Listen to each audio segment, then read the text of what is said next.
Oh, thank you for listening to the last show podcast. It's you. No, it's you. No, it's you. You look good. You look. Hey, you. You look good. You. All right. So check it out, man. I'm a stand-up comedian. My name is Kortney Shane Williams. Look, man. I did a podcast for a while, and this is kind of like the reemergence of me. You know what I mean? I'm like Mike Jordan with the 45. I don't know if there'll be 3 titles, but I'll keep showing up to work as long as I want to do it. This is the Last Show podcast. I'm a comedian. I talk comedy, sports, pop culture. One of the things I'm going to do, though, on the real, I'm going to talk about things that I like. You know what I mean? And then hopefully the things that I like, you'll end up liking. So on this channel, you're going to start to see more things about gardening, which I kind of have a little bit of a passion for, and watches. I really love watches. Wrist check, by the way, because we talking watches today.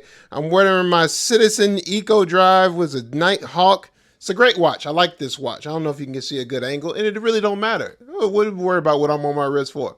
Stop pocket watching. What are we gonna talk about on the podcast today? Hey yo, did y'all fall for the okie doke? Did you get the Tudor okie doke? Yeah, man, Tudor out here okie doking people. So for you guys that don't know, this is what we're gonna talk about right here. Let me get my what you call it up, my little screen image thing up.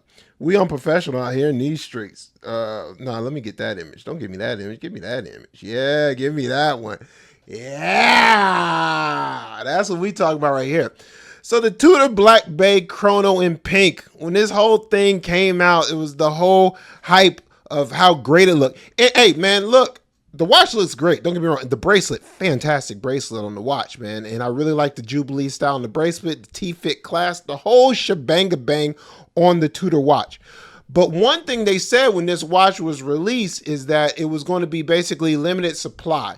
Artificial limitations, of course, because they could obviously make as many as they want. Evidence coming later on. But they decided that, it was going to be based on Inter Miami and Lionel Messi. And, it was a pink watch. Inter Miami's pink. And we have the pink dial. And the pink dial came in. It's incredible. I posted it on my personal Instagram. It was at Kortney Shane. I posted it. I thought the watch looked great. Man, it was cool. I remember messaging people in my watch group on WhatsApp, because I'm international, ladies and gentlemen. And the thing it looked great. It was a big thing. It was like, oh, it's going to be limited. Lo and behold, so we're recording this on like a Saturday. So about a day ago, it was announced, boom, it shows up on Tudor's website. So this watch here that they said is going to be limited is just going to be in their collection of watches. In their collection of watches, man. So as good as the watch looks and as cool as it looks, get that image down, man. You know what I mean? Let the people see me. I'm like Stephen A. Smith. No. But give me a one shot. Give me a one shot. Clear out. So as good as the watch looks and as cool as it looks, it was going to be this thing where, like, if you're in the club, if you're exclusive, if you're Tudor, it's a collectible, it's this, it's that. And I think people forgot, by the way, I bet on Kent State today. Not good. I parlayed Kent State and Michigan because I really hate Michigan. So I bet Texas, Kent State, this is not turning out well.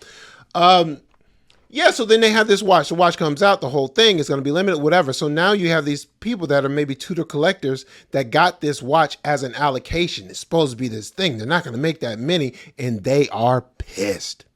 That now this watch is going to be just in the Tudor collection. And I would ask you this question. The other watch that came out that I actually thought was a much better looking watch was this one right here. This one was announced. This blue Tudor, which is fantastic looking. All they did is change the color on the watch, but it's a fantastic looking watch. Oh, hold on, man. Kent State's going down. Oh, man, they called time out. It's a fantastic looking watch, right? Same thing. But one thing I think people forgot, especially when it comes to Tudor and even these watches, people are in the business of watches to sell watches.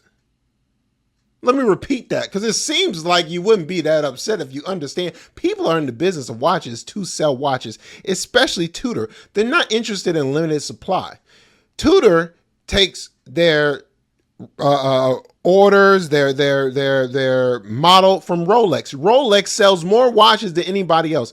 As much as people would say Rolex makes a great watch, a nice watch, a status symbol, the whole shebang bang, all that is great. But at the end of the day, Rolex sells $1.2 million of watches, 1.2 million watches a year. That's what they produce. 1.2 million watches. That is not an exclusive product.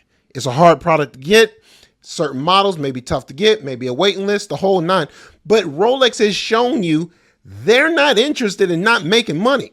So if Tudor takes the marching orders from Rolex, what the hell would make you think Tudor ain't gonna do the same thing? So you think Tudor's gonna come out with a watch that people like, the color, the pink, the whole thing, the dies, the glass, and they ain't gonna sell the watch? That you think they ain't gonna sell the watch?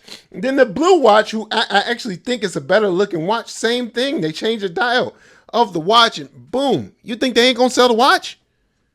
If just there was a company that we could just think about, some company that would just change the dials on watches and just resell the watch, maybe even change it to a Jubilee bracelet or perhaps a Flex bracelet or man, if there was just somebody that had an Oyster Flex bracelet and then put it on a Sky Dweller and then all of a sudden said it'd only be on precious metal, then all of a sudden that thing showed up on a Yachtmaster. Then they had a titanium one, then they had a rhodium dial. Oh man, if there was just one person that sell Oyster Perpetuals, and then they had a Tiffany dial, and then they had a Rolex. If you've been doing the education, you had to see this thing coming. Now, I hate to say I told y'all, but I told y'all. Things fall apart when the center is too weak to hold, y'all. Yo, Tudor's in the business of selling watches. I was very close to buying a Tudor watch. As a matter of fact, I loved it on the wrist. The Black Bay, the 14 karat gold. Really liked that watch on the wrist. And but I wasn't gonna spend what they had to spend on there because why would I buy a Tudor at retail? This, by the way, is not gonna help me in my watch collecting journey. But why? Why pay retail when I go on Chrono 24 and the thing is cheaper? And this is the bottom line of this whole thing. Tudor is never going to be an exclusive product, in my opinion, because if they take their marching orders from Rolex, Rolex is not an exclusive product. Maybe there'll be certain models that are harder to get than other models, but it ain't gonna be this pink one. And so far, I haven't seen one. Every Tudor model currently in their collection you can find on Chrono 24 or whatever Rolex group forum or watch you seek lower than the retail. Brand new, by the way. Something is wrong. Brand new, by the way. And maybe this pink one would have been the first one in the collection that would have been that exclusive model, would have been that one hard to find. But at the end of the day, when you're in the business of selling watches, you sell watches. So what have we learned, kids? Until next time. What have we learned, kids? And each other. Don't fall for the artificial stuff. Collect what you like what you collect, wear what you collect. If you got the pink watch and you got allocated and you paid the sticker price, you paid the boutique price, you paid that price, hopefully you enjoyed the piece. But if you got that watch thinking you was going to get something exclusive, you, my friend, fell for the okie doke of all the okie dokie is doke. Don't let it be you. Thank you guys for watching the video, man. Hopefully you subscribe to my channel. It'll be more content like this. We're going to mix it up a little bit. Enjoy the journey. This may be the worst one I do. It may be the best one I do. That's really scary. But as we go along, man, just tune into the channel. We talk a lot of stuff. Check me out. It's Kortney Shane Williams.